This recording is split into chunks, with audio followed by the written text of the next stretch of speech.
પાટણ જિલ્લા પત્રકાર એકતા પરિષદ દ્વારા પાલનપુર ડીવાયએસપીનું સન્માન કરાયું. ચાણસ્મા શહેરના વતની ગુજરાત પોલીસ રાજ્ય વિભાગમાં ફરજ બજાવતા નાયબ પોલીસ અધિક્ષક ભરતકુમાર મગનલાલ પરમાર, જેઓ હાલ પાલનપુર જિલ્લા ડીવાયએસપી તરીકે ફરજ બજાવે છે, ત્યારે તેઓ આજ રોજ ચાણસ્મા ખાતે તેમના નિવાસસ્થાને આવતા પાટણ જિલ્લા પત્રકાર એકતા પરિષદ દ્વારા સન્માન કરવામાં આવ્યું હતું. ગુજરાત રાજ્ય પત્રકાર એકતા પરિષદના અધ્યક્ષ શ્રી લાભુભાઈ કાતરોડિયાની સૂચનાથી ને પાટણ જિલ્લા પ્રમુખ શ્રી પ્રકાશભાઈ નાડોદાના માર્ગદર્શન હેઠળ પાટણ જિલ્લા પત્રકાર એકતા પરિષદ દ્વારા બનાસકાંઠાના નાયબ પોલીસ અધિક્ષક ભરતકુમાર મગનલાલ પરમારનું શાલ ઓઢાડી સન્માનપત્ર આપી સન્માન કરવામાં આવ્યું, જ્યાં ગુજરાત રાજ્ય પત્રકાર એકતા પરિષદના ઉપાધ્યક્ષ શ્રી કમલેશભાઈ પટેલ, નીલેશભાઈ પટેલ બનાસ ગૌરવ મંત્રી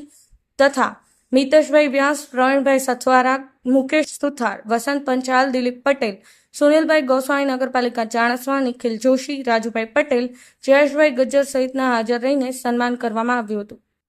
રાજુભાઈ ડી પટેલ, પાટણ ન્યૂઝ 24, પાટણ. પાટણ જિલ્લા પત્રકાર એકતા પરિષદ દ્વારા આજરોજ તમામ પત્રકાર મિત્રો દ્વારા અમારું બનાસકાંઠા જિલ્લામાં ડીવાયએસપી તરીકે મૂળ ચાણસ્માના વતની તરીકે નિમણૂક થતાં તમામ પત્રકાર મિત્રો દ્વારા સન્માનપત્ર તેમજ અમારું સન્માન કરેલું છે, તે બદલ તમામ પત્રકાર મિત્રોનો હું હૃદયપૂર્વક આભાર માનું છું.